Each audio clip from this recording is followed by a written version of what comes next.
ഈ ഒരു ടേബിളിന്റെ പുറത്ത് നിരത്തി വെച്ചിരിക്കുന്ന ഇത്രയും സാധനങ്ങൾ നമ്മുടെ വണ്ടിയുടെ മാറിയതാണ്. ഈ ഒരു വണ്ടി ഇതിന് മുമ്പേ ഉപയോഗിച്ചുകൊണ്ടിരുന്ന ആൾക്കാരെയാണ് എനിക്ക് സ്മരിക്കാനുള്ളത്. ശരിക്കും നിങ്ങളുടെ സ്മരണമൊന്നുമില്ല, പറയാനായിട്ട് ഒന്നുമില്ല. വിചാരിച്ചതിനേക്കാളും കൂടുതൽ പണികൾ നമ്മുടെ വണ്ടിക്ക് ഉണ്ടായിരുന്നു. ഈ നമ്മുടെ നാട്ടിൽ പലരുടെ ഒരു പ്രശ്നം എന്ന് വെച്ചാൽ വണ്ടി കേടാകുന്നത് വരെ ഓട്ടിക്കും എന്നുള്ളതാണ്. അങ്ങനെ നിങ്ങൾ എല്ലാവരും കാത്തിരുന്ന ആ ഒരു നിമിഷം എത്തിയിരിക്കുകയാണ്. എന്റെ പുറകിൽ നിങ്ങളിപ്പോൾ ഈ കണ്ടുകൊണ്ടിരിക്കുന്ന നമ്മുടെ കോളിസ് ആട്ടിമുടി മാറാൻ പോവാണ്. നമ്മുടെ കോളിസിനെ റീസ്റ്റോർ ചെയ്തെടുക്കാൻ പോവാണ്. അതിനു മുമ്പ് നമുക്ക് കുറച്ച് കാര്യങ്ങളുണ്ട്. നമ്മുടെ വണ്ടിയുടെ മെക്കാനിക്കൽ സൈഡ്, അതായത് നമ്മുടെ വണ്ടിയുടെ എഞ്ചിനും കാര്യങ്ങളൊക്കെ റീസ്റ്റോർ ചെയ്തിട്ടുണ്ടെങ്കിലും സസ്പെൻഷൻ സൈഡും ബ്രേക്കിന്റെ സൈഡും ഒക്കെ കുറച്ചധികം പണികളുണ്ട്. അപ്പോൾ അത് ചെയ്യാനായിട്ട് ഞാനിന്ന് എത്തിയിരിക്കുന്നത് കൊല്ലത്താണ്. അപ്പോൾ ആർക്കും പരിചയപ്പെടുത്തേണ്ട ആവശ്യമില്ല, കാരണം വണ്ടിയെക്കുറിച്ച്, വണ്ടി പ്രാന്ത് അല്ലെ, വണ്ടിയെ സ്നേഹിക്കുന്ന ആർക്കും അറിയാൻ പറ്റുന്ന ഒരു മുഖമാണ് നമ്മുടെ സാബിനിക്കാണ്. അപ്പം ഈ ഒരു വണ്ടിയുടെ ഒരു മെക്കാനിക്കൽ സൈഡ്, അതായത് മെക്കാനിക്കൽ സൈഡ് എന്ന് കേൾക്കുമ്പോൾ തന്നെ ഞാൻ ആദ്യം എൻ്റെ മനസ്സിലേക്ക് വന്നത് നമ്മുടെ സാബിനിക്കാണ്. കാരണം വെച്ചാൽ പുള്ളി അത്രയ്ക്ക് പ്രൊഫഷണലാണ്. ആലപ്പുഴ എന്ന് പറയുന്നത് എൻ്റെ നാട്ടിൽ, എൻ്റെ ലൊക്കാലിറ്റി ഒരു കോളിസ് ഇല്ല. ഇപ്പൊ കോളിസ് എന്ന സാധനം ഈ ഒരു വണ്ടി പോയി കഴിഞ്ഞാൽ അത് അവന്റെ വണ്ടിയാണ്.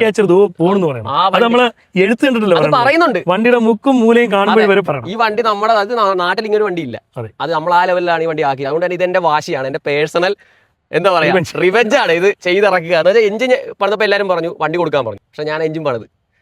വണ്ടി ഇപ്പൊ കിടക്കുന്ന ഈ രൂപത്തിലല്ല എനിക്ക് കിട്ടിയത്. മൊത്തത്തിൽ ഞാനിപ്പോൾ മാറ്റി ഈ രൂപത്തിലാക്കിയിട്ടുണ്ട്. ഇനിയിപ്പോൾ എൻ്റെ അവസാനത്തെ പരിപാടി എന്ന് വെച്ചാൽ ഇനി സസ്പെൻഷനും കാര്യങ്ങളും സെറ്റ് ചെയ്ത് വണ്ടി റീസ്റ്റോർ ചെയ്യുക, റീപെയിന്റ് ചെയ്ത് പക്കാക്കി എടുക്കുക. ഒരു കാര്യം ഉറപ്പാണ്, നമ്മൾ പണി കഴിഞ്ഞ് ഇറങ്ങുമ്പോഴത്തേക്ക് നീ മനസ്സിൽ വിചാരിക്കുന്നതിന്റെ അപ്പുറമായിരിക്കും ഈ ഒരു വണ്ടിയുടെ പെർഫോമൻസ്. അത് ഞാൻ അത്രേ ഉള്ളൂ. കേട്ടല്ലോ.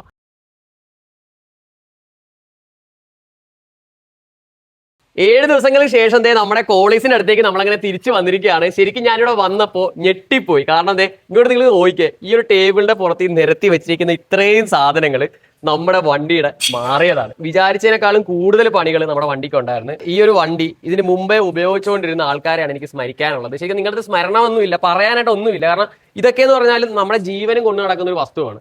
പറഞ്ഞു മനസ്സിലായി. അപ്പോൾ അതിന് കൊടുക്കണം. നിങ്ങൾക്ക് ഒരു രസം വന്നാൽ നിങ്ങൾ പോകത്തില്ലേ നോക്കാൻ, കാണിക്കാൻ, ഡോക്ടറെ കാണിക്കാൻ പോകും. എത്ര ലക്ഷം രൂപയാണെങ്കിലും നിങ്ങൾ മുടക്കിയാൽ ചികിത്സിക്കും. നമ്മുടെ നാട്ടിൽ പലരുടെ ഒരു പ്രശ്നം എന്ന് വെച്ചാൽ വണ്ടി കേടാകുന്നത് വരെ ഓട്ടിക്കും എന്നുള്ളതാണ്. അങ്ങനെയല്ല ചെയ്യണ്ടുള്ളൂ, ഒരു പ്രിവെന്റീവ് സെറ്റപ്പ്. ഇപ്പം നമ്മൾ പറയത്തില്ല ആപ്പിൾ കഴിച്ചാൽ ഡോക്ടറെ ഒഴിവാക്കാന്നുള്ളത്, അതേ കണക്ക് തന്നെയാണ് ഈ വണ്ടിയുടെ ഇത്ര കിലോമീറ്റർ ആകുമ്പോൾ ഇന്ന ഭാഗങ്ങൾ ചെക്ക് ചെയ്യുക. ഇപ്പൊ നമ്മൾ മാറിയിരിക്കുന്ന റോട്ടറാണ്. റോട്ടർ മാറിയെന്ന് വെച്ചാൽ നിങ്ങൾക്ക് ഇത് കാണുമ്പോൾ തന്നെ അറിയാൻ പറ്റും, ഇവിടെ എല്ലാം ഡാമേജ് ആയി പോയിട്ടുണ്ട്. അത് മാക്സിമം പോയി എല്ലാം പോയി. ഈ ഒരു ഭാഗം കണ്ടാ, ഇതിപ്പോ നമ്മൾ ജസ്റ്റ് വീണപ്പം പൊട്ടിയതാണ്. അതായത് വണ്ടി ഇത് സാധനം മാറിയപ്പോഴേ ഇത് താഴെ ഇട്ടപ്പോൾ പൊട്ടിയാണ്. ഇതേ കണക്ക് ഡാമേജ് ആയി പോയി. ഇനി ഇത് പോളിഷ് ചെയ്യാൻ വേണ്ടിയുള്ള ഇല്ല, ഒന്നുമില്ല. ഈ ചില ടെക്നീഷ്യന്മാർ പറയും, ചില മെക്കാനിക്കൽ പറയും, ഓ ഇത് ഇനി വേണമെങ്കിൽ പോളിഷ് ചെയ്താൽ ചെയ്യരുത്. കാരണം വെച്ചാൽ ഒന്നാമത്തെ കാര്യം വെച്ചാൽ ഇതിന് ബെൻഡ് വരും. രണ്ടാമത്തെ കാര്യം വെച്ചാൽ ഇത് കുറച്ച് നാൾ കഴിയുമ്പോഴത്തേക്ക് പൊട്ടാനുള്ള ചാൻസ് കൂടുതലായിരിക്കും. ഒരു കാരണവശാലും വണ്ടിയിൽ റിസ്ക് എടുക്കരുത്. ഇപ്പൊ നമുക്ക് എന്തെങ്കിലും പറ്റിയാലും കുഴപ്പമില്ല. നമ്മളെ കാരണം റൂട്ടിൽ കൂടെ പോകുന്ന ഒരു കുടുംബസ്ഥനായ ഒരു വ്യക്തിക്ക് എന്തെങ്കിലും പറ്റിക്കഴിഞ്ഞാൽ അപ്പം നമ്മളെ കാരണം വേറൊരാൾക്ക് ഒരു പ്രശ്നം വരാതിരിക്കുക എന്നുള്ളതാണ്. പിന്നെ ഒരു കാര്യം വെച്ചാൽ ഇതിന്റെ വീൽ സിലിണ്ടറിന്റെ അവസ്ഥയൊക്കെ കാണുമ്പോൾ നിങ്ങൾക്ക് മനസ്സിലാവും ഇത് എത്രത്തോളം കണ്ടീഷൻ മോശമാണെന്നുള്ളത്. നല്ല രീതിയിൽ ലീക്കും കാര്യങ്ങളൊക്കെ മൊത്തം പോയി പരിവായിട്ടിരുന്ന സാധനം. ടൊയോട്ട എന്ന് പറയുന്ന വണ്ടിയുടെ ഒരു ക്വാളിറ്റി തീർച്ചയായിട്ടും ഇത്രയും ചീഞ്ഞിരുന്നിട്ട്, അത് ഈ കോൾസിന് പ്രത്യേകിച്ച് ഒരു ഹീലിംഗ് പവർ ഉണ്ട്. സ്വന്തമായിട്ട് ഒരു ചില കാര്യങ്ങളൊക്കെ വരികയാണെങ്കിൽ അവ ഇങ്ങനെ പിടിച്ച് എഞ്ചിൻ പണിയുടെ കാര്യം വന്നിട്ട് ഒരു ലക്ഷണങ്ങളും ഇല്ല, വണ്ടിക്ക് ഒരു കുഴപ്പമില്ലായിരുന്നു. ബ്രേക്ക് ചീഞ്ഞിരുന്നിട്ട് പോലും വണ്ടി ചവിട്ടിയാ നിൽക്കും. അതെ. അടുത്തത് നമ്മളെ ബ്രേക്ക് ഷൂവിന്റെ കാര്യമാണ്. ബ്രേക്ക് ഷൂ എന്നൊക്കെ പറഞ്ഞാൽ ഇല്ല, ഇത് കണ്ടോ, അതാ തീർന്നൊന്നുമില്ല ഇതില്. ഇതൊന്നും നിങ്ങൾ എന്നെ കുറ്റം പറയരുത്. കാരണം വെച്ചാൽ ഞാൻ വണ്ടി എടുത്തതേ ഉള്ളൂ. എടുത്തിട്ട് ഞാൻ ഇതൊക്കെ കൊണ്ടുവന്ന് ചെക്ക് ചെയ്യിച്ച് മൊത്തം വെച്ചോണ്ട് ഓടിച്ചെന്നുള്ള ശരിയാണ്. പക്ഷേ വണ്ടിക്ക് ബ്രേക്കും കാര്യങ്ങളും എല്ലാം ഉണ്ടായിരുന്നു. എന്തെങ്കിലും ഒരു മിസ്സിംഗ് കാണിക്കുമ്പോഴല്ലേ നമ്മൾ നോക്കുന്നത്. നമ്മളെ കുത്തര വന്നപ്പോഴാണ് പ്രത്യേകിച്ച് ശ്രദ്ധിച്ചു തുടങ്ങിയത്.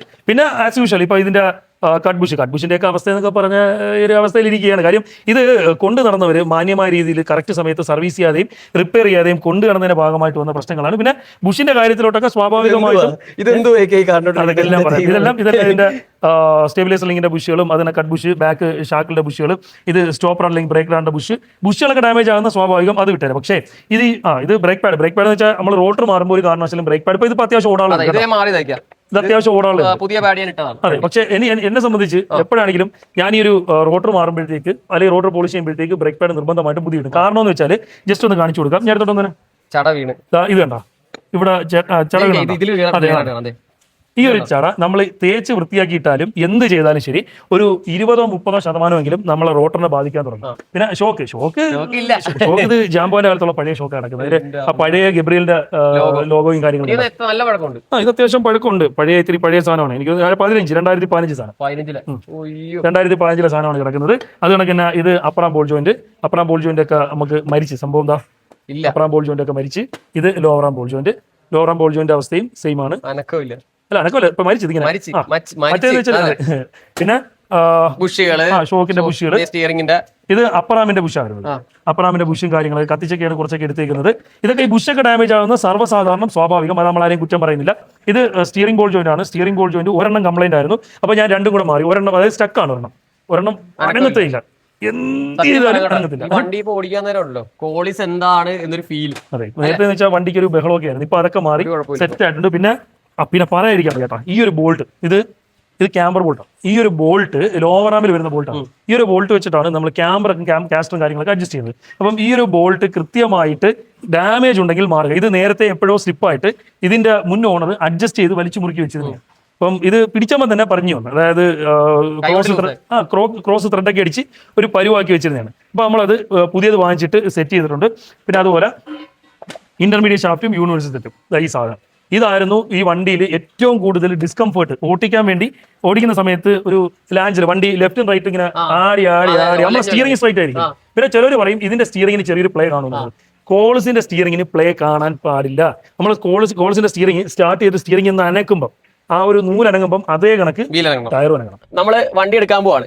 അപ്പം എങ്ങനെയാണ് എന്നൊന്നും എനിക്ക് അറിയത്തില്ല. എടുത്തോ. തുടക്കം തന്നെ കാര്യം പഠിക്കാം.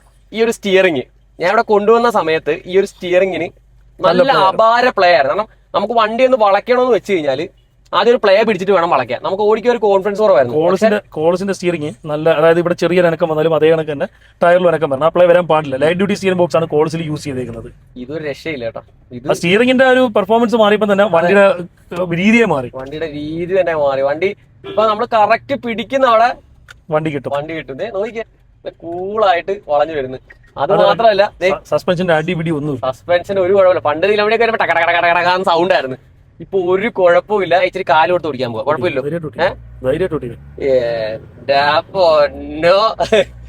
ഇത് എന്തോ ആയിക്കായി കേറി പോണാ. എന്റെ ദൈവമേ, സെറ്റ് ആയില്ലേ എന്നാ. ഇത് എന്റെ കോളിസ് ഇത്രയും പവറോ വണ്ടിക്ക്? ഇങ്ങനെ കോളിസ് ഓടിക്കുന്ന ആദ്യമായിട്ടായിരിക്കും. എന്റെ ദൈവമേ, ഉയ്യോ, ത്രോട്ടിൽ ഒരുപാട് കൊടുക്കണ്ടല്ലേ. വണ്ടി 80 ആദ്യം വന്നപ്പോഴത്തേക്ക് 60 മുകളിൽ കയറത്തില്ലായിരുന്നു. ഞാൻ സത്യം പറഞ്ഞ ഓർത്തോണ്ടിരിക്കുക. എന്റെ കൂടെ കോളിച്ച് വന്നിട്ട് അത് റോക്കറ്റ് വിട്ടോണ പോണ്. എന്റെ വണ്ടി കയറുന്നില്ല. ഞാനോട് അവൻ എന്താ കൊന്ന് ഓടിക്കുക വണ്ടി. നമ്മൾ ഒരുവിധം റെഡിയാക്കി വിട്ട്. ഇത് പക്ഷെ ഇപ്പം നല്ല ഇൻസ്റ്റന്റ് പവർ ആയി തുടങ്ങി. ലീഗായി വണ്ടി. നമ്മുടെ വണ്ടി, അതായത് നമ്മുടെ കോളിസിനെ ഈ ഒരു ലെവലിലേക്ക് ആക്കി തന്നത് നമ്മുടെ സ്വന്തം സ്ഥാപനിക്കയാണ്. നമ്മുടെ കേരള മെക്കാനിക്ക്. വണ്ടിയെ സ്നേഹിക്കുന്നവർക്ക് എടുത്തു പറയേണ്ട ഒരു കാര്യമില്ല. നമ്മുടെ ഇക്കയുടെ വർക്ക്ഷോപ്പ് അല്ലേക്കാ നമ്മുടെ കൊല്ലത്താണ്, കൊല്ലം കൊട്ടിയത്താണ് ഇക്കയുടെ വർക്ക്ഷോപ്പ്. നിങ്ങളെ പലയിടത്തും കൊണ്ടുപോയി നിങ്ങളുടെ മനസ്സിന് തൃപ്തി ഇല്ലാതെ രീതി കിടക്കുവാണ് നിങ്ങളുടെ വണ്ടിയെങ്കിൽ നിങ്ങൾക്ക് ധൈര്യത്തെ നമ്മുടെ ഇക്കയുടെ വർക്ക്ഷോപ്പിൽ കൊണ്ടുവരാം. ഇക്ക എങ്ങനെ കോൺടാക്ട് നമ്പർ കൊടുക്കണം? കോൺടാക്ട് നമ്പർ കൊടുക്കാം. ഞാൻ നമ്പർ തരാം. ഒരു കോൺടാക്ട് ചെയ്യാൻ പറ്റിയ നമ്പർ തരാം. പിന്നെ ഒറ്റ കാര്യമുള്ളൂ, നമുക്ക് സമയം തരിക. അത്ര മാത്രമേ ഉള്ളൂ. വരുന്നവരുടെ ഒറ്റ കാര്യം പറയാനുള്ളൂ, ടൈം എടുക്കും.